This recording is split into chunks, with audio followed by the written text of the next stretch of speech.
এরপরে দিনের আলো দিয়ে উদ্ভাসিত করি, যেন বিশ্রামের পর নতুন করে আবার কাজের সমস্ত উদ্দীপনা নিয়ে নতুন করে কাজে ঝাঁপিয়ে পড়তে পারে। কয়েক ঘন্টা অথবা সারাদিন হাড় ভাঙা খাটুনি খেটেছে, রিক্সা চালাইছে, গাড়ি চালাইছে, আড়াই মনের বস্তা মাথায় করে টেনেছে, চিন্তা ভাবনা করেছে।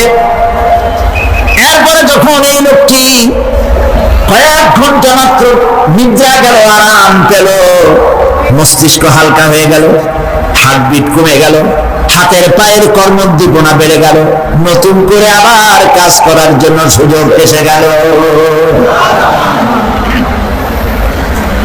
দুনিয়ার মানুষকে কর্মক্ষম রাখার জন্য আল্লাহ পাক ঘুমকে বানিয়েছেন নিয়ামত। সুবহানাল্লাহ বলেন। আল্লাহ পাক বলেন, তোমাদের রাত আর দিনের বেলায় নিদ্রা যাওয়া, এবং এটাই হচ্ছে তার অনুগ্রহ। রাত আর দিনের নিদ্রা যাওয়ার পরে আমার অনুগ্রহ অর্থাৎ রিজিক তালাশ করার জন্য শরীরের ভিতরে, মনের ভিতরে, হাত পায়ের মধ্যে কর্মের উদ্দীপনা আমি তোমাদের দিয়ে দেই। মহাবিজ্ঞানী আল্লাহ রাব্বুল আলামিনের এই বিশাল কুদরত এবং দয়া, যে মানুষকে তিনি ক্লান্তি দূর করার জন্য তিনি ঘুম দিয়েছেন, আলহামদুলিল্লাহ বলি। অনেক মানুষ আছে ঘুমাইতে পারে না, ঘুমানোর জন্য ফেনার গান খায়, ঘুমানোর জন্য ভেলিয়াম খায়, সিরাক্সিন খায়, রিল্যাক্সিন খায়, কত অক্সিজেন কত কিছু খায়, তারপরেও ঘুম আসে না। এই ঘুম যার আসে না, বিরাট নিয়ামত থেকে বঞ্চিত। ঘুম একটি নিয়ামত, আলহামদুলিল্লাহ বলি, আলহামদুলিল্লাহ বলি। বিশাল নিয়ামত ঘুম। আল্লাহ যে সমস্ত নিয়ামত আমাদের জন্ম থেকে শুরু করে এ পর্যন্ত বডির মধ্যে দিচ্ছেন, মৃত্যুর আগে আল্লাহ যেন একটিও কেড়ে না নেন, বলি আমিন। আল্লাহ রাব্বুল আলামিনের পরে বলেন, দিনের বেলা রুজি কামাবেন, দিনের বেলায় ঘুমায় থাকবেন না। বহুত মানুষ আছে সকালবেলায় ঘুম দিল, 12টা-1টা বাজে গেল। উর্দুতে ছোটবেলায় পড়েছিলাম, জিসনে সোয়া উসনে খোয়া, যে ঘুমাইলো সব সর্বনাশ করলো। অসময় ঘুমানো, অসময় ঘুমানো সর্বনাশ হয়ে যাবে সব। এই জন্য আল্লাহ পাক বলেছেন, দিনটারে বানাইছি রুজি কামাবার জন্য। রুজি কামাও, রুজি কামানো এটা হচ্ছে ইবাদত। রুজি কামানো কি? হালাল রুজি কামাবেন, ইবাদত। আপনি যে আপনার স্ত্রীকে একটা ব্লাউজ কিনে দেন, কাপড় চোপড়, প্রয়োজনীয় কসমেটিক্স কিনে দেন, আপনি যে বাজার ঘাট করেন, সব হালাল পয়সা যদি হয়, সাদকা দেওয়ার মতো সমান সওয়াব হবে।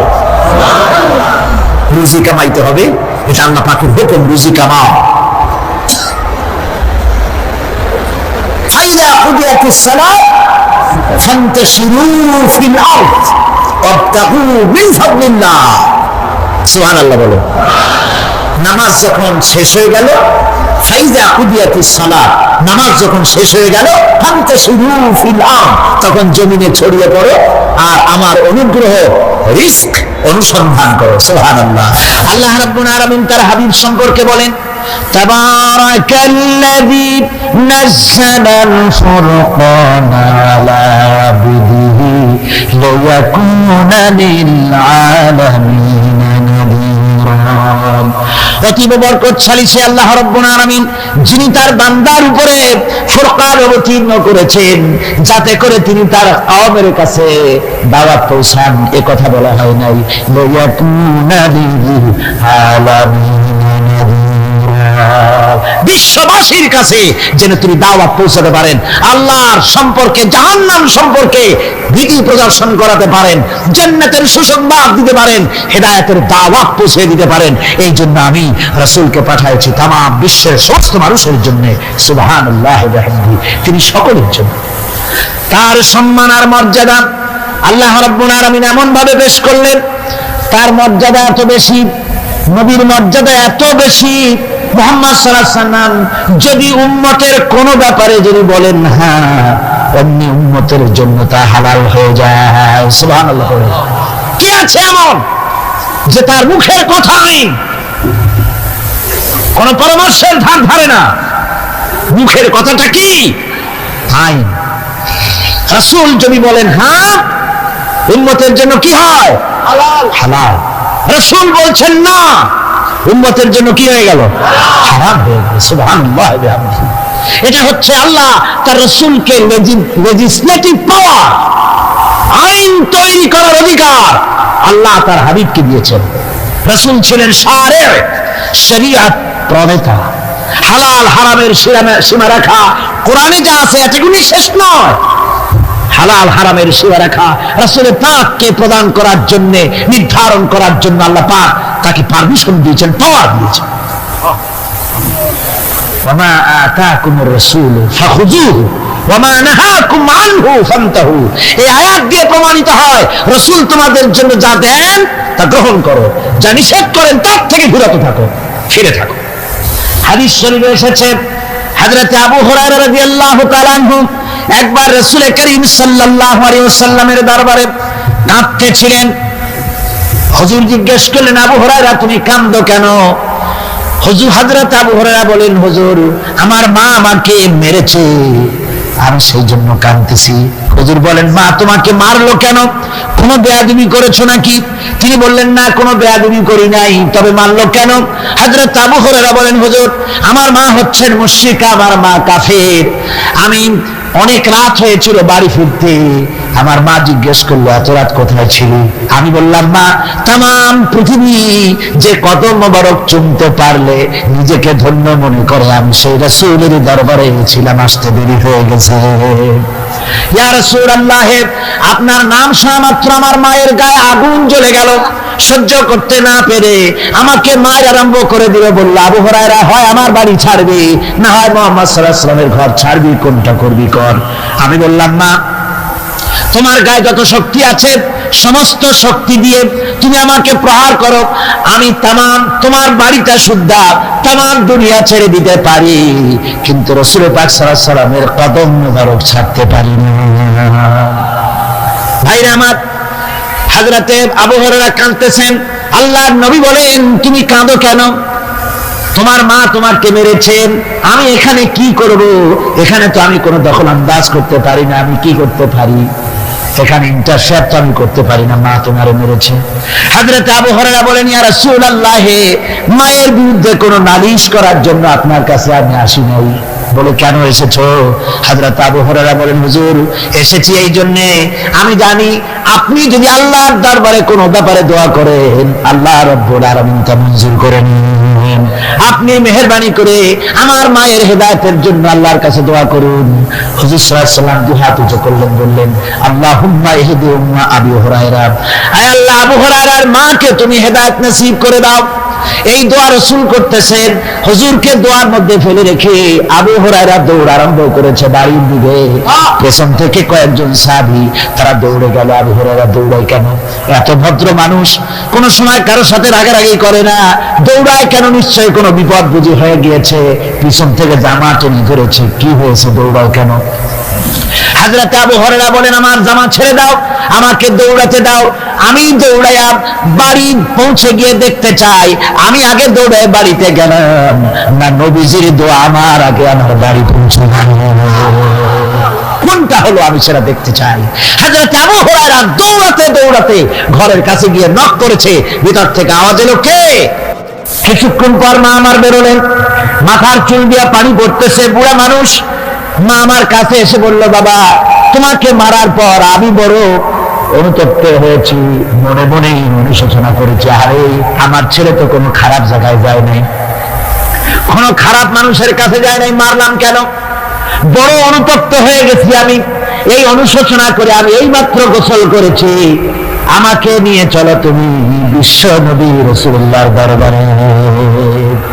আমার ভাইরা, রাসূল পাক সাল্লাল্লাহু আলাইহি ওয়াসাল্লাম আল্লাহর নবী এমন এক মহান সত্তা ছিলেন যে তিনি দোয়া আল্লাহর দরবারে হাত উঁচু করতে দেরি আছে, কিন্তু দোয়া কবুল হতে দেরি নাই। হিজরত করে মদিনায় এসেছেন, নামাজ পড়তে দিল চায়, কাবা শরীফের দিকে ফিরে যদি নামাজ পড়তে পারতাম দিলটা বড় ভালো লাগতো, কিন্তু হাত হাত উঁচু করে মোনাজাত করতেছেন না, আল্লাহর কাছে বলতেছেন না যে আল্লাহ তুমি আমার কিবলাটা বাইতুল মুকাদ্দাস থেকে ফিরাইয়া মক্কা শরীফে বাইতুল্লাহর দিকে ফিরাই দাও, মুখেও বলতেছেন না, মনেও না, শুধু আকাশের দিকে বারবার তাকাচ্ছেন, মোনাজাত করেন নাই, মনে মনে আশা পোষণ করতেছেন যদি এমন একটা ওহী নাযিল হয়ে যেত। আল্লাহ রাব্বুল আলামিন সঙ্গে সঙ্গে রাসূল জোহরের নামাজ পড়তেছিলেন, 2 রাকাত পড়া হয়ে গেছে, এমন সময় ওহী নাযিল হয়ে গেল, ক্বাদ নারা তাকাল্লুবা ওয়াজহিকা ফিস সামা, ও নবী আমি দেখতে পেয়েছি বারবার আপনি আকাশের দিকে তাকাচ্ছেন, সুবহানাল্লাহ, আমি দেখতে পেয়েছি। ফালানুয়ান্নিয়ান্নাকা কিবলাতান ফাওয়াল্লি ওয়াজহাকা শাতরাল মাসজিদিল হারাম। আর দেরি নাই, আপনার মনের আশা পুরো হয়ে গেছে, এক্ষুনি আপনার কিবলা পরিবর্তন করুন। হুজুর 2 রাকাত পড়েছিলেন বাইতুল মাকদাসের দিকে ফিরে, বাকি 2 রাকাত তিনি মক্কা শরীফের কাবা শরীফের দিকে ফিরলেন। আজও পর্যন্ত সেই মসজিদ আছে, সাক্ষ্য দিচ্ছে নবীর কথা কিভাবে মঞ্জুর হয়। মসজিদে কিবলাতাইন মদিনা মুনাওয়ারায় সেই মসজিদ আজও আছে। রাসূল পাক সাল্লাল্লাহু আলাইহি ওয়াসাল্লাম এত বড় মর্যাদা সম্পন্ন ব্যক্তিত্ব, মহান ব্যক্তিত্বের উম্মতের মধ্যে আল্লাহ আমাদের শামিল করেছেন। শুকরিয়া স্বরূপ আমরা পড়ি আলহামদুলিল্লাহ। রাসূল তাকে দিয়ে গ্রহণ করতে হবে, পায়ের নখটা কেমনে কাটবে, মাথার চুলটা কেমনে কাটবে। আদর্শ হচ্ছে মুহাম্মদ রাসূলুল্লাহ সাল্লাল্লাহু আলাইহি ওয়াসাল্লাম। ওই রাসূলের অনুকরণ করে কোন পীর সাহেব, কোন মাওলানা সাহেব যদি বলে, তাহলে তাকে অনুসরণ করা যাবে, তবে মিলাই দেখতে হবে যে কথা ঠিক আছে কিনা, উনি যা বলছেন, উনি যা করছেন, ওটা ঠিক আছে কিনা। তা না হলে ধোকায় পড়ে যেতে হবে। কি যে করতে হবে? ধোকায় পড়ে যেতে হবে। আজকাল তো নানান রকম বাইক হয়েছে, বুঝলেন না, নামের আগে সৃষ্টি লাগায় দেয়। ওই যে ঢাকার কাছে এক জায়গায় একটা সদরুদ্দি সৃষ্টি হইল, তারপরে তাকে উঠায় দেওয়ার জন্য কত সংগ্রাম হলো, কত মানুষ মরলো। আপনার পত্রিকা পড়েন নাই? সে বলেছে রোজা না রাখলে চলবে, ইফতার আসরের সময় করলে হবে, আর রোজার দিন দুপুরের সময় চিড়ে চিড়ে খাইলে অসুবিধা নেই, বুঝলেন। যশোরে গেলাম, সেখানে শুনলাম সেই পাকিস্তানা বলে এক পীর নাকি আসছিল, এসে বলে গেছে ভাই আসল পর্দা মনের পর্দা, এর থেকে বাইরের কোন পর্দা না, লোক দেখানো পর্দাটা করে লাভ কি, আসল পর্দা মনের পর্দা। তারপরে মনে মনে নামাজ পড়ো, মনে মনে রোজা রাখো, মনে মনে হজ করো, যাকাত দাও, মনটা সাফ হয়ে গেলে তোমার আর কোনো অসুবিধা নাই। এই মনের পীর আসলো, আমি সেই এলাকায় গেলাম, যাইয়া শুনি এই রকমের কাম করছে। আমি বললাম ওই লোকটা যদি আবার আসে, আম গাছের সাথে বাঁধতে ফির। তারপরে সে যখন বলবে যে আমার তো পেশাব পায়খানা করা লাগবে, আমার ছাড়ো, তোমরা বলবা যে না ছাড়া যাবে না। মনে মনে যদি নামাজ পড়া যায়, মনে মনে পেশাব পায়খানা করুন। যদি বলে আমার ক্ষুধা লাগছে অথবা পানি পান করবে, তৃষ্ণা লেগেছে, বলতে হবে মনে মনে যদি রোজা রাখা যায় তো মনে মনে খাওয়া দাওয়ার কামটা সারিয়ে নেন, মেহরবানি করিয়া। এই ধরনের কিছু সংখ্যক লোক বেরিয়েছে, যাদেরকে লোকেরা সাহাবীদের চাইতে, নবীদের চাইতেও বড় মনে করে। আশ্চর্য কথা, বিভিন্ন জায়গায় ধরনের পীর হয়, তাদের আবার নওরোজ অনুষ্ঠান হয়, তাদের জন্ম দিবসে তাদেরকে গোসল করানো হয়, সেই গোসলের পানি আবার মুরিদেরা খায়। জোরে কর নাউজুবিল্লাহ, জোরে কর নাউজুবিল্লাহ।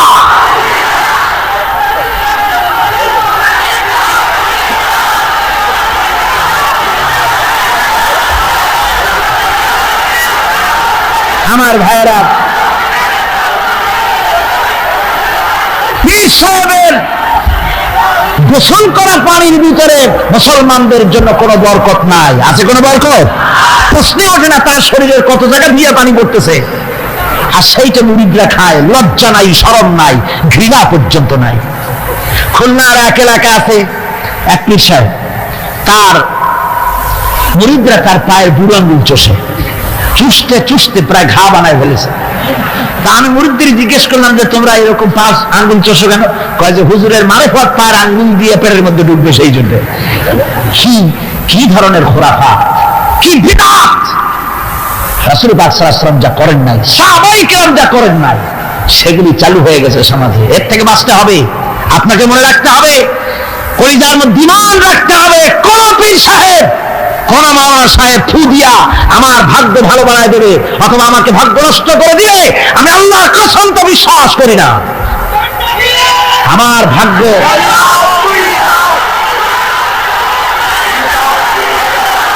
আমার ভাগ্য, আমার তাকদীর, ভালো বা খারাপ এ সবটা হতে পারে আল্লাহর পক্ষ থেকে। কার পক্ষ থেকে? জোরে বলেন, কার পক্ষ থেকে? আল্লাহর পক্ষ থেকে হতে পারে। সুতরাং আজকে আমাদের দেশে বহুত নকল পেরিয়ে গেছে। পীর মুরিদি একসময় খুব ভালো ছিল, কিন্তু যে জিনিস যত ভালো তার নকল বেরোয় তত তাড়াতাড়ি। তবে আলহামদুলিল্লাহ এখনো কিছু হাক্কানি পীর এখনো আছে যারা সমাজের কাজ করেন, যারা ওইভাবে কদম বুঝি নেওয়ার জন্য পা আগ বাড়ায় দেয় না। কথা বুঝতে পেরেছেন? মানুষকে সর্বনাশ করে না, বরং তাদের ইলম আছে, ইলমের দ্বারা মানুষের কাছে হেদায়েতের কথা শোনায়, সমাজ গঠনমূলক কাজ করে, আল্লাহ কোরআন প্রচার করে। এ ধরনের লোক আছে, তবে এদের সংখ্যা কম। ঠিক কিনা? কম। এদের সংখ্যা কম। এরা বিভিন্ন জায়গায় মাজার তৈরি করেছে, মাজারাত তৈরি করেছে, একটা দুইটা মাজার না, বহুত মাজার। গাড়ি বাস সব থামাইয়া তারপরে তাদের কাছ থেকে, মানুষের কাছ থেকে পয়সা কালেকশন করা হয়। ঠিক কিনা? এই যে পয়সা কালেকশন করা হলো, আমি জিজ্ঞেস করি, এই টাকাগুলো যে কালেকশন করা হলো, দেওয়া হলো, এই টাকা দিয়ে কবরে যে শোয়া আছে, ওই টাকা দিয়ে তিনি কি কোনো ফায়দা পান? টাকা দরকার কার? জীবিত মানুষের না মরা মানুষের? তো কমন সেন্স নাই কেন মুসলমানের? যিনি ইন্তেকাল করেছেন, মাটির মধ্যে শুয়ে আছেন, তারে টাকা দেই কেন? উনি কি এই কমলার সিজনে কমলা কিনে খাবেন? তো টাকাটা কেন দেওয়া হয়? এই আপনার টাকা দিয়া এই মাজারকে যারা পাহারা দেয় তারা অনেক বড় লোক হয়ে গেছে। ঠিক কিনা? আবার অনেক মাজার আছে যে মাজারে কেডা শোয়া তা মাজারের পাহারাদারও জানে না। এরকম আমি নিজেও দেখেছি। জিজ্ঞেস করেছি যে কবর কার, কত তা তো জানি না। একজন আল্লাহর মাহবুব বান্দা শুয়ে আছে এখানে। কে সেই মাহবুব বান্দা? নাম টাম জানি না, স্বপ্নের মধ্যে দেখলাম আল্লাহর এক ওলির কবর এখানে, সেই জন্য গম্বুজ বানাই দিছি।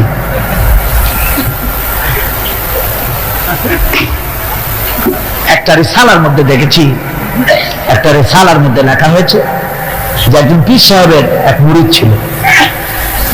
তো পীর সাহেবের বাড়িতে এক মাজার আছে, সেই মাজারকে কেন্দ্র করে প্রতি বছর ওরস হয়। মুরিদ সে গরিব মানুষ, ব্যবসা বাণিজ্য করে খায়। তারপরে সে তার একটা গাধা ছিল, সেই গাধার উপরে সওয়ার হয়ে বাজার ঘাট করতো, মালপত্র আনা নেওয়া করে, ওই দিয়ে তার জীবিকা নির্বাহ হতো। একদিন তার গাধাটা মারা গেল। সেই রিসালার মধ্যে লেখা হয়েছে যে লোকটা তখন গাধা মরেছে, এর আর কিচ্ছু নাই, জমি জমাও নাই, খাবে কি করে? খুব দুঃখ পেল মনে। আর এই গাধা যদি মরে কুলে পড়ে থাকে তাহলে দুর্গন্ধ হবে। সেই জন্য রাস্তার পাশে ঝুপড়ি, তার একটা বাড়ি, ওই বাড়ির পাশেই রাস্তার পাশেই একটা কবর খুঁড়িয়া তার মধ্যে গাধারে শোয়াই দিয়া দাপন টাপন করিয়া কবরের পাশে বসে দুশ্চিন্তা করতেছে যে আমি এরপরে বাঁচবো কি করে, খাবো কি, মানে চোখ বুঝে বুঝে কাঁদতেছে। এমন সময় ওইটা ছিল বাজারে যাওয়ার রাস্তা, লোকজন বাজারের দিকে যাচ্ছে। যাওয়ার সময় চিন্তা করলো যে এখানে তো কোনোদিন মাজার দেখিনি, এখানে একটা লোক কাঁদতেছে মাজারের কাছে বসে, না জানি কোনো অলি আল্লাহর কবর হবে বোধহয়। এরপরে লোকেরা বাজার থেকে ফেরার সময় দেখে যে হ্যাঁ ওই সেই লোকটা এখনো কাঁদতেছে। তখন যার কাছে যা ছিল, কেউ দুইটা পান খেয়ে গেল, কেউ একটা বেগুন, কেউ দুইটা চিংড়ি মাছ, কেউ দুইটা টাকা, কেউ একটু মরিচ, এইভাবে তরি তরকারি চাল যার কাছে যা ছিল কিছু কিছু দিয়ে গেছে। কিছুক্ষণ পর সন্ধ্যার দিকে লোকটা মনে করলো আর কতক্ষণ কান্দি, এখন বাড়ি যাই। চোখ খুলে দেখে চতুর্দিকে খাদ্য, খাবার, তরি তরকারি, পয়সা করি। ওই যে মাশাআল্লাহ, শুনছিলাম হাতি বাঁচতেও লাখ টাকা, মরলেও লাখ টাকা। সে কথা যে গাধার ব্যাপারে খাবে তা তো জানি না। এই গাধা মরিও তো আমার বাঁচাই গেছে। এখন ওই কবরের উপরে, গাধার কবরের উপরে চাদর টাদর চড়াই চড়াই দিয়া ওইখানে জুজ্জাক করে বসছে। বছর খানিক চলে গেল, লোকেরা পয়সা করি দেওয়া শুরু করলো। এরপরে সেখানে সে ইট পাটকেল জোগাড় করলো, একটা বিল্ডিং তৈরি করলো, সামনে সাইনবোর্ড লাগাই দিল হযরত গেদা শাহ রহমাতুল্লাহ আলাইহির মাজার। মানুষ প্রতি বছর ওরসে এখানে জমা হচ্ছে, টাকার অভাব নাই। এখন এই লোক যার মুরিদ, সেই পীর সাহেবের কাছে অন্যরা এসে কয় হুজুর আপনার মাজারের আর বরকত কি, আপনার মুরিদের মাজারের কাছে মানুষ ভরা, টাকার অভাব নাই। পীর সাহেব কৌতূহল হলো যে ও আবার একটা মাজার পাইবে কই। তারপরে একদিন ওই মুরিদকে ডেকে বললো বাবা সত্যি কথাটা আমারে কয়, এই মাজার কার? মুরিদ কয় যে হুজুর আপনি আমার ওস্তাদ, আপনার কাছেই সব শিখছি। কিন্তু এই কথা কাউকে বলবেন না। বললেন না, বল না কি হয়েছে, বাজারটা কার? বললো যে হুজুর, যে গাধাটা নিয়ে ব্যবসা করতাম ওই গাধাটা মরে গেল, তারে কবরে দিয়েছি, এরপরে পরে এই ঘটনা হয়েছে। পীর সাহেব কয়, আমি আরো চিন্তা করছিলাম যে না জানি কোনো সত্যি কোনো পীর সাহেব মাজার, অসুবিধা হয় নাই, তোমার ওখানে যেটার কবর ওইটার মায়ের কবর হলো আমার বাড়িতে। মানে ওই বাচ্চা গাধাটা পীর সাহেব দিয়েছিল তারে। আমার ভাইরা, আপনারা আশ্চর্য হবেন, বাংলাদেশে এরকম বহুত মাজার আছে, সে মাজারের কোনো ঠিকানা নাই, কার মাজার তারও কোনো খোঁজ খবর নাই। এই বেওকুফরা এই আয়াতকেও নিয়েছে তাদের ধর্ম নিরপেক্ষতা ক্ষেত্রে। আমি জিজ্ঞেস করতে চাই, সেকুলারিজম দিয়ে তাদের মন মস্তিষ্ক ভরপুর, সেসব ভাইদেরকে জিজ্ঞেস করি, বিবেক দিয়ে চিন্তা করুন, ধর্ম নিরপেক্ষ আপনি কেন হবেন? দুনিয়ার কোন পয়গম্বর কি ধর্মের ব্যাপারে নিরপেক্ষ ছিলেন? আপনি যার উম্মত, আমরা যার উম্মত, বিশ্বনবী তিনি কি ধর্মের ব্যাপারে নিরপেক্ষ ছিলেন? রাসূলুল্লাহ রীতিমতো রাষ্ট্রপ্রধান ছিলেন, প্রেসিডেন্ট ছিলেন, সুবহানাল্লাহ পড়েন। 12.5 লক্ষ বর্গ মাইল শাসন করেছেন, প্রেসিডেন্ট ছিলেন মুহাম্মদ রাসূলুল্লাহ সাল্লাল্লাহু আলাইহি ওয়াসাল্লাম। জীবনে বহু যুদ্ধ করেছেন, এই যুদ্ধের কমান্ডার ইন চিফ ছিলেন, প্রধান সেনাপতি ছিলেন, সশস্ত্র যুদ্ধ করেছেন, মোকাবেলা করেছেন অস্ত্র নিয়ে, শ্রমিক হয়ে কাজ করেছেন, শ্রম সমস্যার সমাধান করেছেন। মসজিদে নববী ছিল এই রাজনীতির প্রাণ কেন্দ্র। মসজিদে নববী কি ছিল? রাজনীতির প্রাণ কেন্দ্র। রাসূলুল্লাহ এখানে বসেই রোম, শাম, পারস্য বিজয়ের পরিকল্পনা করতেন। এখানে বসেই উহুদ, বদর, হুনাইন ইয়ারমুক যুদ্ধের সৈন্য রিক্রুট করেছেন মসজিদ নববীর ভেতরে বসে। এখানে বসে রাষ্ট্রদূতদের সঙ্গে সাক্ষাৎ প্রদান করেছেন, বিচার ফয়সালা করেছেন মসজিদের মধ্যে। আর আজ বলা হয় মসজিদের মধ্যে রাজনীতি বলতে দেওয়া হবে না। মসজিদের মধ্যে কেউ কি ইলেকশনের কথা, মসজিদের মধ্যে কেউ কি তার দলের কথা বলে? বলে কোরআনের রাজনীতির কথা। কিসের রাজনীতির কথা বলে? কোরআনের রাজনীতির কথা বলে। সুতরাং ধর্ম আর রাজনীতি আলাদা, এই কথা যারা বলে, এই সেকুলারিজমের লোকেরা, তারা শুনে রাখুন, ধর্ম নিরপেক্ষ মতবাদ একটি কুফরি মতবাদ। এটা কি মতবাদ? জোরে বলতে হবে, এটা কি মতবাদ? এটি একটি কুফরি মতবাদ। ধর্ম নিরপেক্ষতার মানে হচ্ছে ধর্মহীনতা। ধর্ম নিরপেক্ষতার মানে কি? ধর্মহীনতা। ওরা কোনদিন সব সময় বলবে ধর্মকে ব্যবহার করতেছে রাজনীতিতে, বেচারা তোমরাও ধর্মের কথা বলো না, তা ওরা বলবে না। ওরা ওদের কর্মীদেরকে কখনো নামাজের কথা বলবে না। যদি বলে, তা বলে এই জন্য, তোমরা নামাজ পড়ো মসজিদে যাইয়া দেখো কেউ রাজনীতির কথা বলে নাকি। নামাজ পড়ার জন্য নয়, রাজনীতি কেউ করে নাকি তা দেখার জন্য, গোয়েন্দাগিরি করার জন্য। হায় রে কপাল পোড়ার দল। আমার দেশে এই ভণ্ডামি ছিল না। ধর্ম নিরপেক্ষ মতবাদ একটা ভণ্ডামি। জোরে বলেন, এটা কি? আমার দেশে এটা ছিল না। এই ভণ্ডামিমূলক ধর্ম নিরপেক্ষতা রাজনীতি বাংলাদেশে ছিল না। 1971 সনের পরে যারা ক্ষমতা এলো, তারা ভারত থেকে, ভারতের কাফেরদের তৈরি করা পৃথিবীর এই নিকৃষ্ট মতবাদ বাংলাদেশে আমদানি করেছে।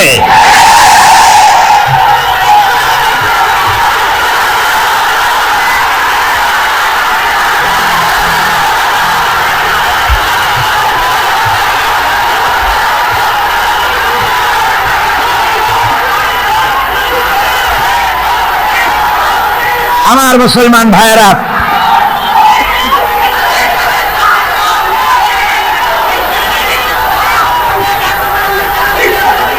এই যে কোরআন শরীফ, এই কোরআন শরীফ মানতে হবে মুসলমানদেরকে।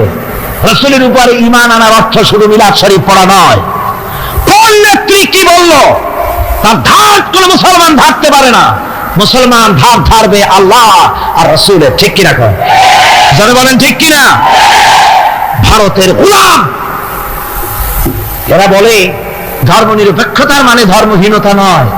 যদি ধর্ম নিরপেক্ষতার অর্থ ধর্মহীনতা না হবে, তাহলে 1971 সনের পরে তোমরা ক্ষমতায় এসে বিশ্ববিদ্যালয় সমূহের মনোগ্রাম থেকে ইকরা বিসমি রাব্বিকাল্লাযী খালাক রাব্বি জিদনি ইলমা এই আয়াত দুটিকে তুলে ফেললে কেন বলো? কোনো জবাব আছে? কোনো জবাব নাই। সলিমুল্লাহ মুসলিম হল নাম ছিল, মুসলমান শব্দ বাদ দিয়েছে। নাম ছিল সলিমুল্লাহ মুসলিম হল, মুসলিম শব্দ বাদ দিয়ে দিল। তারপরে নজরুল ইসলাম কলেজ, ইসলাম সহ্য হলো না, ইসলাম বাদ দেয়া শুধু নজরুল কলেজ। ওদের যে দল, সেই দলটার নামের মধ্যে একটা মুসলিম শব্দ ছিল। জি, ওদের দলটার নামের মধ্যে মুসলিম শব্দ ছিল, ছিল না? সেই শব্দটুকুনো তারা বরদাস্ত করে নাই। আমি ওদের দলের নাম নিতে চাই না, আপনারাই বুঝুন ওদের দলের নামের মধ্যে মুসলিম শব্দ ছিল কিনা। হিন্দুদের পাঁচটা গোলাম, এই দলটি তাদের নাম থেকে মুসলিম শব্দকে বের করে দিয়েছে। এদের কাছে ইসলাম আর মুসলমান সবচাইতে সহ্যের বাইরে। তাই যখন ভারতে শত শত মসজিদ ভাঙে উগ্রপন্থী হিন্দুরা, তখন ভারতের ওই গোলাম দলটি শরীর আখড়া ঘুরে বেড়ায়।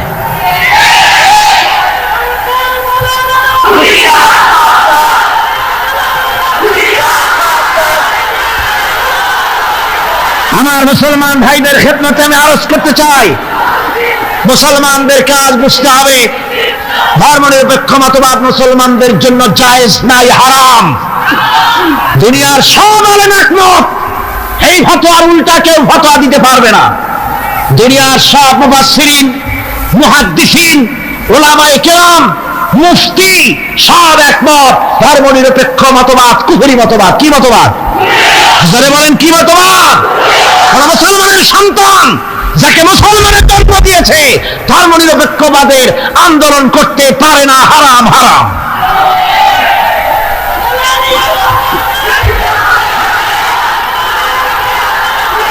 আমার বন্ধুগণ, এই কোরআন শরীফের ভেতরে, এই কোরআন শরীফের ভিতরে রয়েছে, আল্লাহ পাক এখানে বলে দিয়েছেন, দেখুন যদি ধর্ম আর রাজনীতি আলাদা হবে, তাহলে ইউসুফ আলাইহিস সালাম প্রেসিডেন্ট হলেন কেন?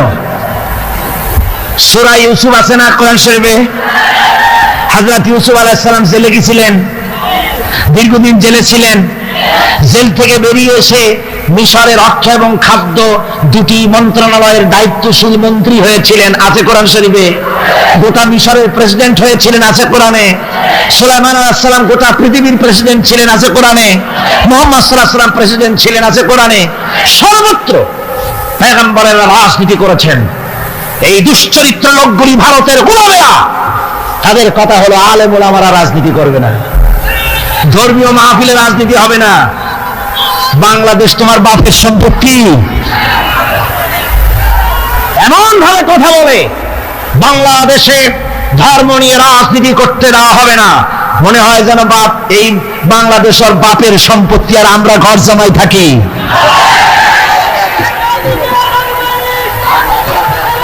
সুতরাং কোরআনের, রাসূলের প্রতি ঈমানের অর্থ হলো, রাসূলুল্লাহ যে ধরনের রাষ্ট্র কায়েম করেছেন মদিনায়, ওই রকম রাষ্ট্র কায়েমের শপথ নিতে হবে, এর নাম রাসূলের প্রতি ঈমান। ঠিক কিনা? শুধু জামা কাপড় সুবিধা যেটা সেইটা, সুবিধাবাদ জিন্দাবাদ। রাসূলুল্লাহর সুন্নাত দুই রকম। সুন্নাত কয় রকম? এক শ্রেণী, এক ধরনের সুন্নাত আমল করা সহজ, আর এক শ্রেণীর সুন্নাত আমল করা কঠিন। ঠিক কিনা? আমি কিন্তু সুন্নাতের মর্যাদা সম্পর্কে কথা বলছি না, আমি বলছি আমলের ব্যাপারে ধরনটা। এক শ্রেণী, রাসূলের কোন সুন্নাতের কদর কিন্তু কম নয়, আকাশ আর জমিন বিক্রি করলেও রাসূলের একটা সুন্নতের সমান মর্যাদা হবে না।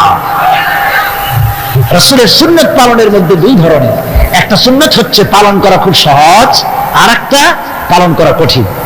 সহজ সুন্নাত হলো চোখে সুরমা লাগানো, সহজ সুন্নাত দুপুরে খাইয়া আরামে ঘুমানো, সহজ সুন্নাত হলো কদু খাওয়া, সহজ সুন্নাত খাবারের পরে মিষ্টি খাওয়া, এগুলি হলো সহজ সুন্নাত। আর কঠিন সুন্নাত হচ্ছে বদরের প্রান্তরে কাফেরদের মোকাবেলায় দাঁড়ানো। কঠিন সুন্নাত হচ্ছে উহুদের ময়দানে দান মোবারক শহীদ করার সুন্নাত।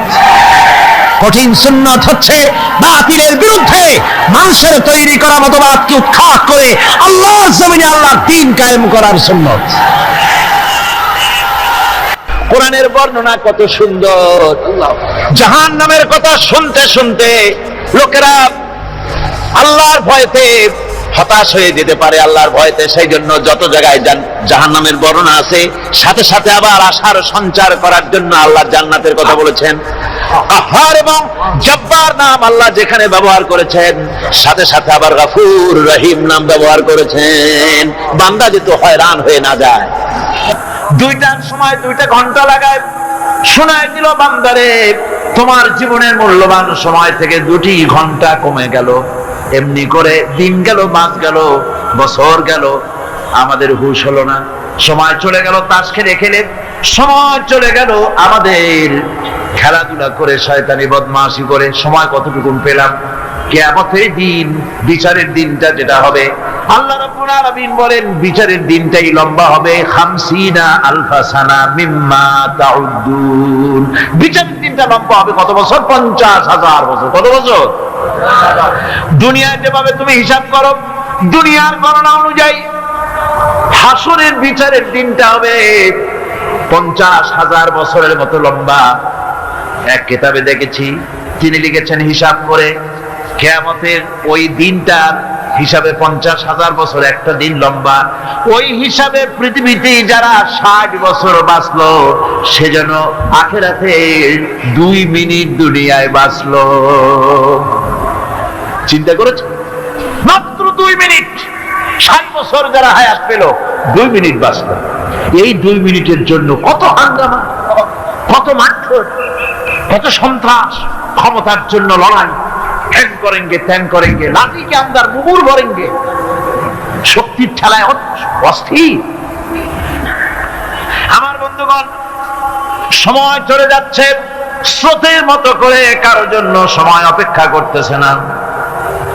আমাদের মৃত্যু প্রতি মুহূর্তে কাছে চলে আসতেছে। এই জন্য শায়ের বলেছেন, আগাহ আপনে মৌত সে কোই বশর নেহি, আগাহ আপনে মৌত সে কোই বশর নেহি, সামা সো বরস কে হ্যাঁ পল কি খবর নেহি। মৃত্যু সম্পর্কে আমাদের কারো জানা নাই। যে কোনো মুহূর্তে মৃত্যু আমাদের কাছে এসে যেতে পারে, মৃত্যু সম্পর্কে কিছুই জানা নাই। অথচ প্রতি মুহূর্তে আমরা মৃত্যুর দিকে এগিয়ে চলছি। মাল সামান 100 বছর কি ধরে খাবো তাও জমা করে রেখেছি, কিন্তু এক মুহূর্তের খবর নাই। মা ফিরে এসেছি, বাড়ি যেতে পারবো নিশ্চয়তা নাই। আছে? বলেন আছে? আপনি বাড়ি যাও ভালো, বসেছেন, দাঁড়াতে পারবেন, এই নিশ্চয়তা আছে? নাই। সুতরাং সূরাটিতে সময়ের উপরে কসম করে মূলত সময়ের অপরিসীম গুরুত্ব সম্পর্কে আল্লাহ পাক মানুষকে বুঝাই দিতেছেন। সময়ের দাম দাও। আমাদের সময় চলে যায় গান শুনতে শুনতে, আশ্চর্য মলম বিক্রি করা দেখতে দেখতে, তাস পাশা খেলতে খেলতে সময় চলে যায়, কেউ খেয়াল করে না। সময় বলতে অতীত কালও হতে পারে, আবার বর্তমানও হতে পারে। আর বর্তমান কাল কোনো কালই না। বর্তমান কাল কোনো কাল নয়। প্রতি মুহূর্তে ভবিষ্যৎ এসে বর্তমান হয়, আর প্রতি মুহূর্তে বর্তমান কি হয়? অতীত হয়ে যায়। বর্তমান কালগুলো কোনো কাল নেই, প্রতি মুহূর্তে অতীত হয়ে যাচ্ছে। এই যে আমি মাহফিলে বসছিলাম প্রথম এসে, ওইটা কি এখনো বর্তমান আছে? এই যে বর্তমান কথা বলছি, এটা অতীত হয়ে যাচ্ছে। সুতরাং বর্তমান কাল নাই। আল্লাহ পাক অল আসরের সময়ের কসম করে বলছেন। যদি আমরা চিন্তা ভাবনা করি, তাহলে আমরা লক্ষ্য করব আমাদের আসল মূলধন সময়। আসল মূলধন কি? জীবনের আসল মূলধন কি? সময়। ইমাম রাজি রহমতুল্লাহ আলাইহি এই পর্যায়ে এক বুজুর্গের ব্যক্তির কথা তিনি আলোচনা করেছেন। তিনি বলেছেন যে একটা লোক, তিনি সূরা আল আসর এর ব্যাখ্যা তিনি বুঝতেছিলেন না। ব্যাখ্যাটা এই মাথার মধ্যে ঘুরপাক খাচ্ছিল, এর ব্যাখ্যা কি? একবার তিনি বাজারে ঢুকলেন, তারপরে তিনি শুনতে পেলেন বাজারের এক প্রান্ত থেকে একজন চিল্লায় বলতেছে, সেই ব্যক্তির উপরে রহম করো যার পুঁজি গলে যায়, সেই ব্যক্তির উপরে রহম করো যার পুঁজি গলে যায়। উনি চিন্তা করলেন পুঁজি এবার গলে কেমন? উনি দৌড়ে গেলেন, যায় দেখেন যে যে ব্যাটা চিল্লাচ্ছে সে হচ্ছে বরফ বিক্রেতা। কি বিক্রেতা? বরফ। বরফ আইস। এখন এই বরফ বিক্রেতা সে চিল্লায় বলতেছে, সেই ব্যক্তির বড় রহম করো যার পুঁজি কি গলে যায়। সূর্যের তাপ বাড়তেছে আর বরফ গলে যাচ্ছে। সে বোঝাতে চাচ্ছে যে আমার এই বরফটা জমাট থাকা অবস্থায় তোমরা কেউ কেনো, যেহেতু আমার পুঁজি তো এর মধ্যে আমি ইনভেস্ট করেছি। এটা যদি পানি হয়ে যায় তো পানি তো কেউ কিনবে না, এটা তো যেখানে সেখানে পাওয়া যায়। বরফ পাওয়া যায় না বলি তো আমি বরফ কিনে আনছি। তোমরা আমার প্রতি দয়া করো, তাড়াতাড়ি করে বরফটা কিনে নিয়ে যাও। ইমাম রাজি রহমাতুল্লাহ আলাইহি বলেন, বুজুর্গ ব্যক্তি চিৎকার মেরে বললেন, আল্লাহু আকবার, আমি কিন্তু এই বরফ বিক্রেতার ঘোষণার মধ্য দিয়ে সূরা ওয়াল আসরের তাফসীর আমি বুঝে ফেলেছি। তার মানে হলো, বরফ বিক্রেতা যেভাবে বলতেছে, সেই ব্যক্তির উপরে রহম করো যারা পুঁজি গলে যায়। আমারও তো একটা পুঁজি আছে, ওই পুঁজির নাম হায়াত। প্রতি মুহূর্তে আমার পুঁজি তো গলে যেতেছে, আমার পুঁজি তো গলে যায়, প্রতি মুহূর্তে কমে যেতেছে। আরে এই পুঁজি যে গলে গেল, ধরে রাখতে পারলাম না, এই জন্য কিছুই তো করতে পারি নাই। সূরা ওয়াল আসরের ভিতরে মানুষের আয়ুষ্কাল দেওয়া হয়েছে বরফ গলে যাওয়ার মতো দ্রুত, সে আয়ু কমে যাচ্ছে। একে যদি নষ্ট করে ফেলা হয়, ভুল কাজে ব্যয় করা হয়, সেটাই হচ্ছে মানুষের মূল ক্ষতি। মুসলমানকে, যে কোনো জাতিকে, যে ধর্মে আছে ধর্মের পক্ষে থাকায় কথাই বলা হয়েছে। এখন আমি বলতেছিলাম ইমানের কথা। ইমান আগে আনতে হবে।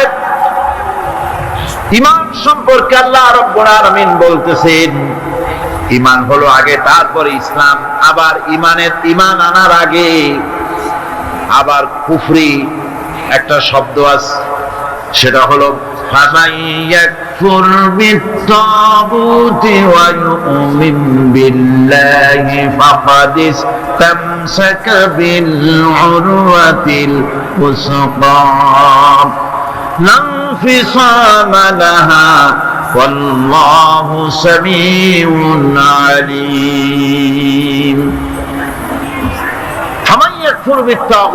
যে ব্যক্তি তাগুতকে অস্বীকার করেছে, সর্বপ্রথম তাগুতকে অস্বীকার করতে হবে।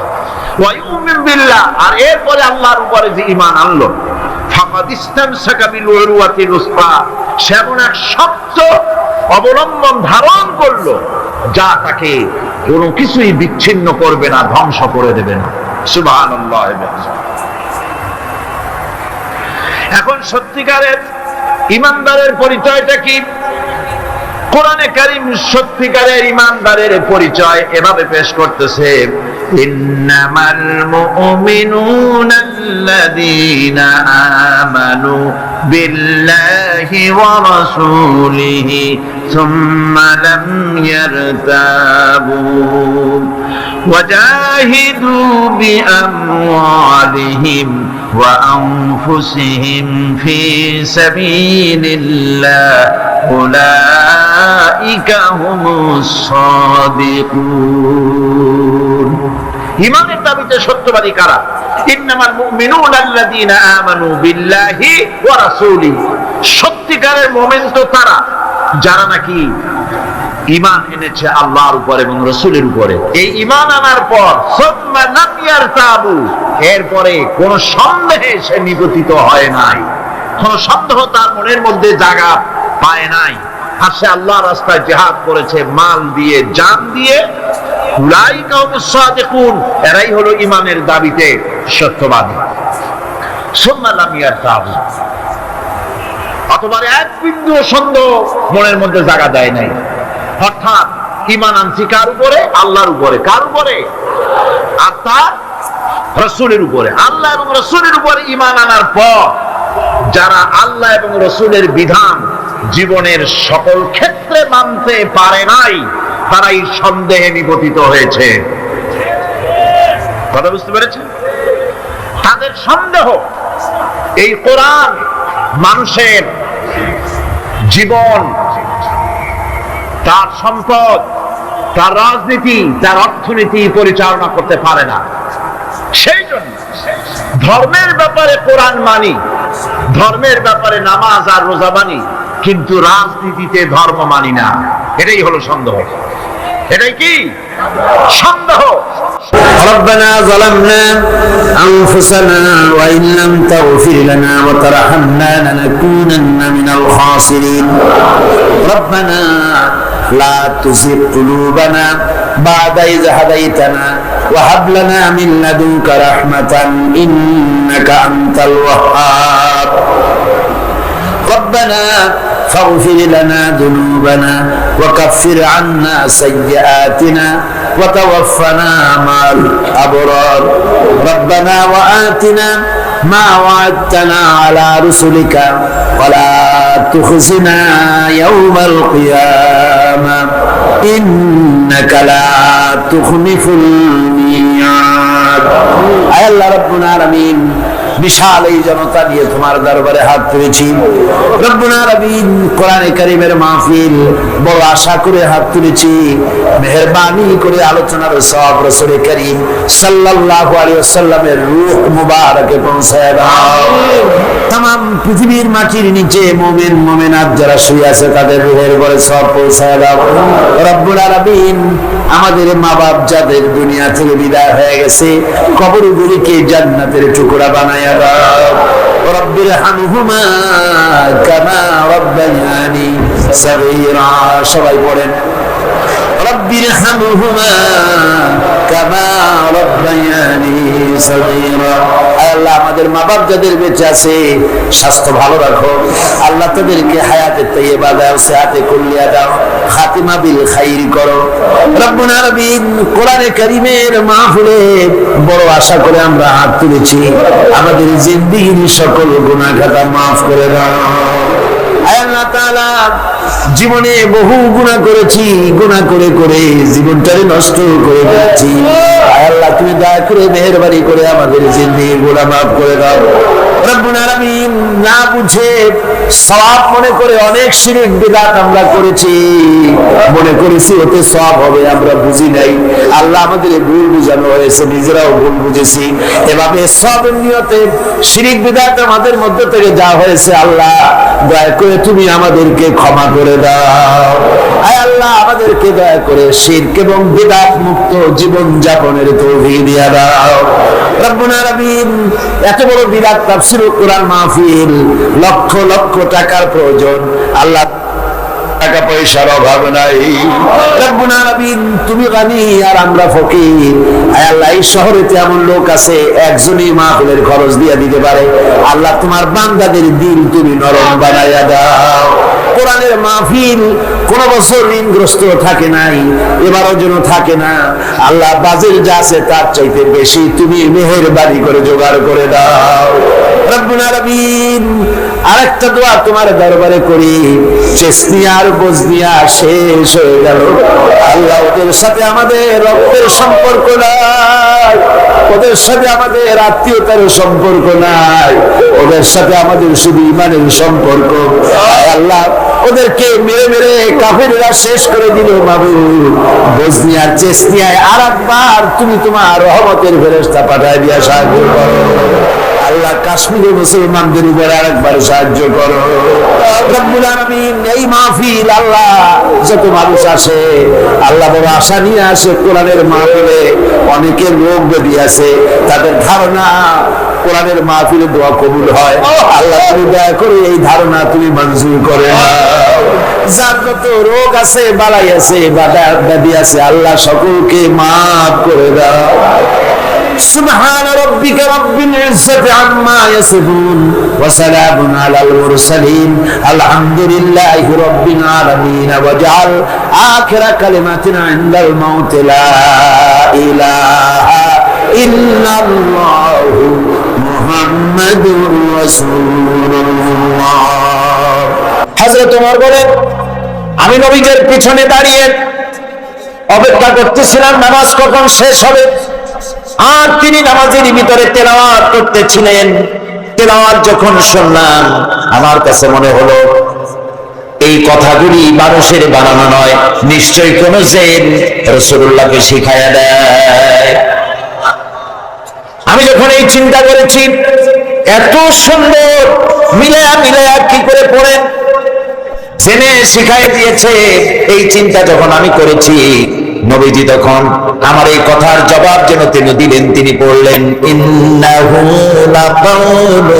রাসূলিন কারীম। না, এটা কোনো জেদ বা অন্য কারো কথা নয়, এটি হচ্ছে মহান বার্তাবাহকের বর্ণনা। হযরত ওমর বলছেন, জেনের কথা না হলে কবির কথা তো বটেই। এত সুন্দর মিলানো দেখছেন না কোরআন শরীফে, কি মিল লক্ষ্য করছেন? করেন নাই বোধহয়, করার জন্য অনুরোধ করি। কোরআন তাড়াতাড়ি পড়বেন, মনে হবে আপনি প্রবন্ধ পড়ছেন।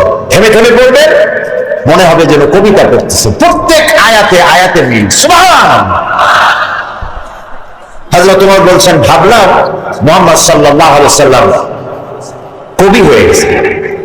হযরত ওমর বলেন, যেই না চিন্তা করলাম মনে মনে মুহাম্মদ সাল্লাল্লাহু আলাইহি সাল্লাম কবি হয়ে গেছেন, অমনি তিনি আমার এই কথার জবাব যেন তিনি দিলেন। তিনি পড়লেন, ওয়ামা হুয়া বিকাউলি শাইরিন কালিলাম মা তুমিনুন। না না, এটা কোনো কবির কথা নয়। হযরত ওমর বলে, সর্বনাশ, তাই তো শুধু কবি না, গণক। আমার মনের কথা বুঝলো কেমনে? তো জাদুকর হয়ে গেছে, গণক হয়ে গেছে। হযরত ওমর বলেন, যখন আমি মনে মনে চিন্তা করলাম গণক হয়ে গেছেন, অমনি নবীজি আমার সে কথার জবাব দিয়ে দিলেন। তিনি বললেন, ওয়ালা বিকাউলি কাহিনিন কালিলাম মা তাযাক্কারুন। না না, এটা কোনো গণকের কথা নয়, তোমরা খুব কমই উপদেশ গ্রহণ করে থাকো। হযরত ওমর বলেন, আমার মনে হচ্ছিল আমার পায়ের তলা থেকে মাটি সরে যাচ্ছে। কি আশ্চর্য কথা! যা বলি মনে মনে তারই জবাব আসে। নামাজের মধ্যে কি করে বোঝেন তিনি? হযরত ওমর বলেন, প্রত্যেকটি কথার জবাব, মনের প্রশ্নের জবাবগুলি যখন আসতেছিল, তখন আমার চোখের সামনে বিরাট একটা জিজ্ঞাসাবোধক চিহ্ন ঘুরতেছিল। এটা জেনের কথা নয়, কবির কথা নয়, গণকের কথা নয়, তবে এটা কি? যেই না চিন্তা করেছি তবে এটা কি, অমনি নবীজি তেলাওয়াত করলেন, তানজিলুম মির রাব্বিল আলামিন। আল্লাহ রাব্বুল আলামিনের নাযিল কিন্তু কিতাব। হযরত ওমর বলছেন, আমার মনে হচ্ছিল ঈমান ইসলাম তার শিকড় সত্য আমার কলিজার মধ্যে ঘিরে বসতেছে। কিন্তু তখনও সময় আসে নাই হযরত ওমরের ঈমান কবুল করার। প্রিয় ভাই সব, রাসূলকে আল্লাহ রাব্বুল আলামিন পৃথিবীতে পাঠালেন এজন্য নয়, তিনি আমাদেরকে মেসাব করা শুধু শিখাবেন, তিনি আমাদেরকে শুধু দাড়ি আর টুপির কথা বলবেন। একটি সমাজ বিপ্লব, একটি রাষ্ট্র বিপ্লব করার জন্য পাঠিয়েছেন। চুরি, ডাকাতি, জেনা, ব্যভিচার, হত্যা, ধর্ষণে ভরপুর সমাজ, এখানে এসেছেন তিনি। এই জাতির উপায়, যে মানুষ বাঁচবে কি করে, এর লক্ষ্য কি, উদ্দেশ্য কি, যাবে কই? হারে, গরিবদের বাঁচার কোন অধিকার নাই। গরিবরা শোষিত, নির্যাতিত, নিপীড়িত, নিগৃহীত। বড় লোকদের সব জোর জার মুলুকরা। আর নারী, নারীর জীবনের তো কোনো দামই নাই। নারী হয়ে জন্মগ্রহণ করাই আজন্ম পাপ। মেয়ে হয়ে জন্মগ্রহণ করেছে, আছাড় মেরে মেরে ফেলতেছে। রাসূল এই জিনিসগুলি দেখলেন, নিজের চোখে অবলোকন করলেন। একটা ব্যতিক্রমী স্বভাব তিনি তৈরি হচ্ছেন। লোকেরা লক্ষ্য করলো, এক পর্যায়ে মক্কার লোকেরা রাসূলের নাম ভুলে গেল। নাম ছিল কি? নাম কি? মুহাম্মদ। বলেন নাম কি? সবাই বলেন সাল্লাল্লাহু আলাইহি ওয়াসাল্লাম। মনে থাকে যেন রাসূলের নাম যখন শুনবেন, যখন পড়বেন, কি বলবেন? ভুলে যাবেন। লোকেরা নাম ভুলে যেতে বসলো কেন? তিনি পরিচিত হলেন আল আমিন বলে। লোকেরা বলা শুরু করলো, এই ঘটনার জন্য যাও আল আমিনকে বলো, চলো আল আমিনের কাছে যাই। ওই যে আল আমিন আসতেছে। বিশ্বাসী হিসাবে পরিগণিত হলেন সকলের কাছে, বিশ্বাসী, এবং নাম আরো হলো সাদেক, সত্যবাদী। নবীজি যখন মক্কা থেকে হিজরত করে মদিনায় যান, যাওয়ার সময় হযরত আলীকে বলেছিলেন, আলী, আল্লাহ তাআলা অর্ডার করেছেন আমাকে মদিনায় যাওয়ার জন্য হিজরত করে, তুমি আমার বিছানায় শুয়ে থাকো, আর একটা কাগজ কলম না, একটা লিস্ট তৈরি করো। হযরত আলী বলেন, আমি লিস্ট দিলাম আমানতে। সেই আমানত যারা রাখছে অধিকাংশ কাফের, কাফেরের আমানত রাখছে কার কাছে? মুহাম্মদ সাল্লাল্লাহু আলাইহি ওয়াসাল্লামের কাছে আমানত রেখেছে। কেন? কাফেরেরাও বুঝতো যে সব নেতার পিছনে ঘুরি, এগুলো শয়তানের চাইতেও খারাপ। মুহাম্মদ সাল্লাল্লাহু আলাইহি ওয়াসাল্লামের সাথে বিরোধিতা করি, নেতাদের জ্বালায় পড়িয়া, আসলে তার মতো ভালো মানুষ আকাশের নিচে জমিনের উপর আর নাই। কাফেরেরাও বুঝতো। এখনো আমাদের দেশে যত নেতা নেতা আছে, অনুসারীরা বোঝে খাঁটি শয়তান। নামাজ নাই, না দেখেন না, নামাজ নাই, রোজা নাই, আল্লাহ পরকালের চিন্তা নাই, মিথ্যা কথা বলে অনবরত। মানুষে যেমন বমি করে হড় হড় করে মুখ দিয়া মিথ্যা করি বমির মতো বাইরে হইতে থাকে। একটা ভালো কথা বলতে জানে না, শুধু অসত্য আর মিথ্যা বলতেই থাকে, আমানতের খেয়ানত করে। তবে এইসব নেতাদের পিছনে ঘুরে কেন? এই চিন্তায় যে এরা যদি এমপি মন্ত্রী হইতে পারে, তার একটা চাকরি পাবো, লাইসেন্স পাবো, টিয়ার কাবি খা খাইতে পারবো। জি, নাম রাখছে কাবি খা, তার মানে হলো খাবি খা।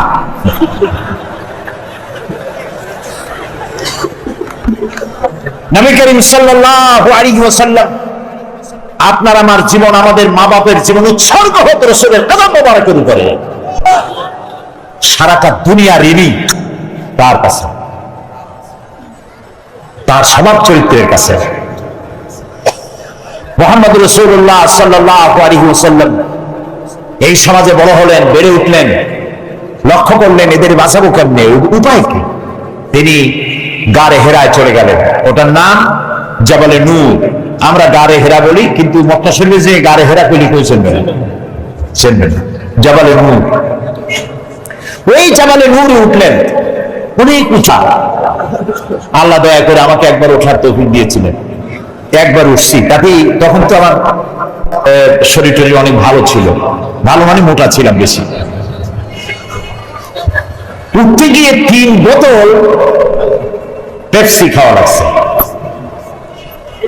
আর 2-3 দিন উরুতে ব্যথা ছিল। তাহলে চিন্তা করেন কত উঁচা। সেই পাহাড়ের অনেক উঁচায় একটা ছোট্ট জায়গা, একটা রাস্তা আছে একটুখানি, এই সোজাভাবে ঢোকা যায় না, কাঠ হয়ে কইয়া কাইতেছেন আমাদের দেশে বলে, ওই কইয়া কাইট হয়ে ঢোকা যায়। এবং ওখানে একটা জায়গা আছে যেখানে 2 জন একসাথে নামাজ পড়তে পারে, এরকম একটা গুহা। সেখানে নবী করিম সাল্লাল্লাহু আলাইহি ওয়াসাল্লাম চিন্তা গবেষণা করতে লাগলেন। যেদিন বয়স 40 বছর পূর্ণ হয়ে গেল, আল্লাহ রাব্বুল আলামিন তাকে নবুয়তের মর্যাদা দিয়ে দিলেন। এই নবুয়তের মর্যাদা নিয়ে তিনি নেমে আসতেছেন, ভয় পেলেন। জিবরাইলকে তো জীবনে দেখেন নাই, হযরত জিবরাইলকে দেখেছেন। জিবরাইল বলেছেন ইকরা, পড়ো। তিনি বলছেন যে আমি পড়তে জানি না। আবারও বললেন ইকরা, পড়ো। বলছেন জানি না পড়তে। তৃতীয়বার তিনি বুকের সাথে জড়িয়ে ধরলেন, এমন ভাবে জড়িয়ে ধরলেন নবী করিম সাল্লাল্লাহু আলাইহি ওয়াসাল্লাম ব্যথা পেলেন এবং তিনি পড়তে পারলেন। নেমে এসে স্ত্রী হযরত খাদিজাতুল কুবরা রাদিয়াল্লাহু তাআলা আনহাকে বললেন আমাকে ঢেকে দাও। তাড়াতাড়ি করে চাদর এনে তিনি ঢেকে দিলেন। নবী করিম সাল্লাল্লাহু আলাইহি ওয়াসাল্লামের চোখের মধ্যে পীর ছাপ। হযরতে খাদিজা ভীত সন্ত্রস্ত হলেন, জিজ্ঞেস করলেন আবাল কাসেম আপনার কি হয়েছে? তিনি ঘটনা শোনালেন।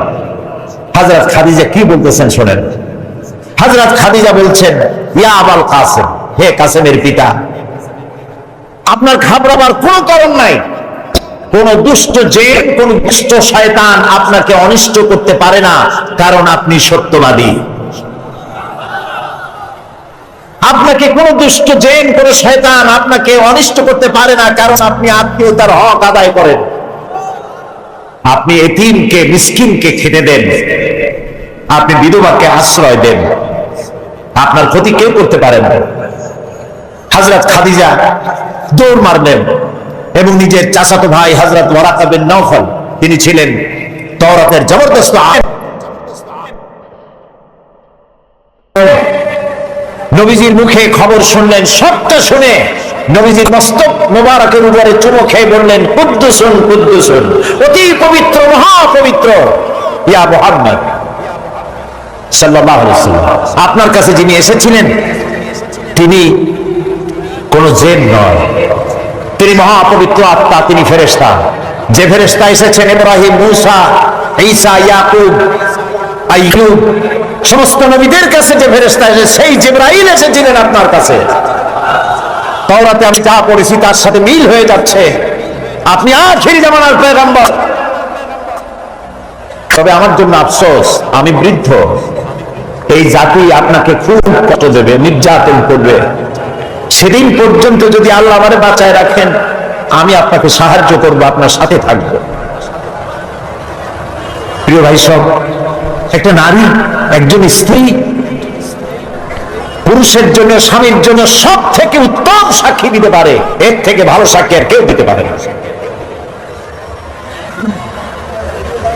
আল্লাহর নবী যখন তার স্ত্রী হযরত খাদিজা রাদিয়াল্লাহু তাআলা আনহাকে যখন দাওয়াত দিয়েছেন, আল্লাহ রাব্বুল আলামিন যখন দাওয়াতের জন্য বলে দিলেন, নিকটবর্তী আত্মীয়দেরকে দাওয়াত দাও, সর্বপ্রথম নবীজি গিয়ে হযরত খাদিজাকে দাওয়াত দিলেন, বললেন, আল্লাহ ছাড়া কোনো ইলাহ নাই, মাবুদ নাই, তার উপর ঈমান আনো, আর আমি মুহাম্মদ রাসূলুল্লাহ সাল্লাল্লাহু আলাইহি ওয়াসাল্লাম আখিরি জামানার পয়গম্বর, আমার উপর ঈমান আনো।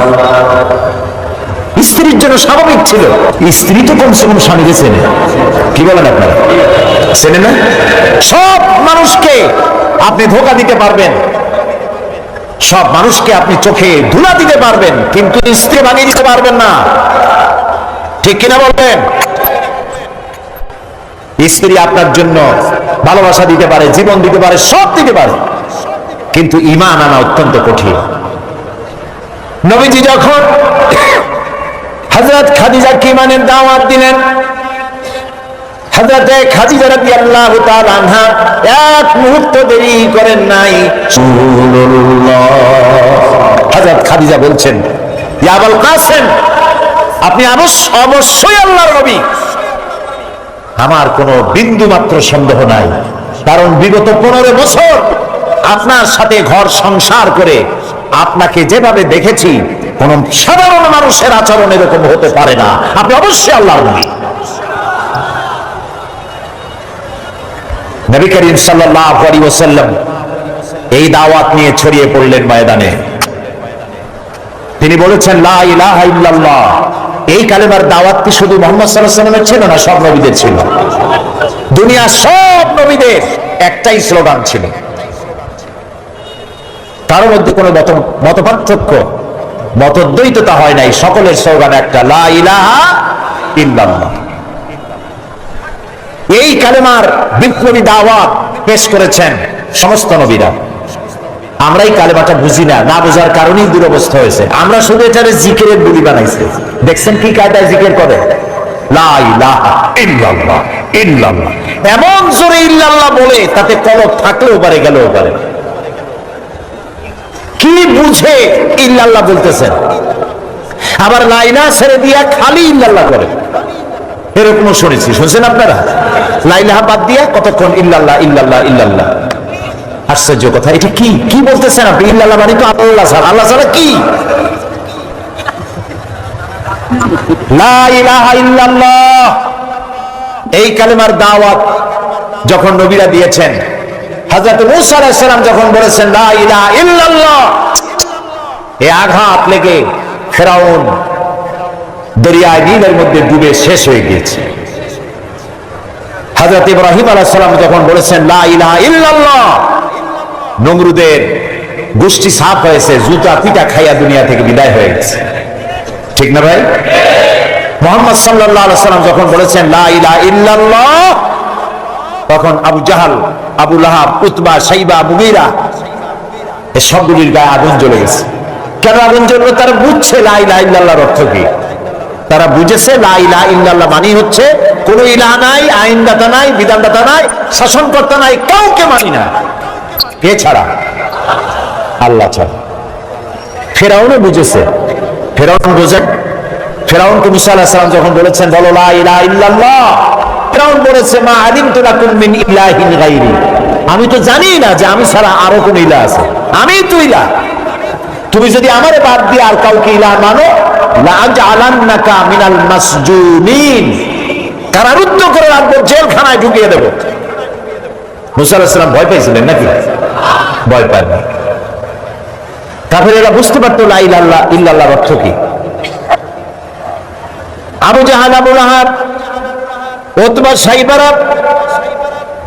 হযরত আবু তালেব নবী করিম সাল্লাল্লাহু আলাইহি সাল্লামের চাচা আবু তালেবের কাছে গিয়ে বলেছে, আবু তালেব রাসূলকে বলো, মুহাম্মদ সাল্লাল্লাহু আলাইহি সাল্লামকে বলেন তিনি যেন লা ইলাহা ইল্লাল্লাহর দাওয়াত না দেন, এর বিনিময়ে যত টাকা লাগে, যে সুন্দরী মেয়ে পছন্দ করবে সেই মেয়ে তার সাথে বিয়ে দিয়ে দেব, নেতৃত্ব দেব, টাকা দেব, পয়সা দেব, বাড়ি ঘর দেব, তবুও লা ইলাহা ইল্লাল্লাহ দাওয়াত যেন তিনি না দেন। নবীজির কাছে যখন প্রস্তাব গেল, আল্লাহ নবী বললেন চাচাজি আবু তালেব, প্রস্তাব যেটা এসেছে ওই প্রস্তাবকরা যা দিতে পারবে সেটা তো স্বাভাবিক কথা, যেটা দিতে পারবে না তাও যদি ওরা আমার হাতে দিতে পারে, যেমন আকাশের সূর্যটা ধরে এনে যদি ওরা আমার ডান হাতে তুলে দেয়, আকাশের পূর্ণিমার চাঁদ যদি ধরে এনে আমার বাম হাতে তুলে দেয়, এরও বিনিময়ে আমি আল্লাহ নবী মুহাম্মদুর রাসূলুল্লাহ এক মুহূর্তের জন্য তাওহীদের দাওয়াত বন্ধ করে দেব না।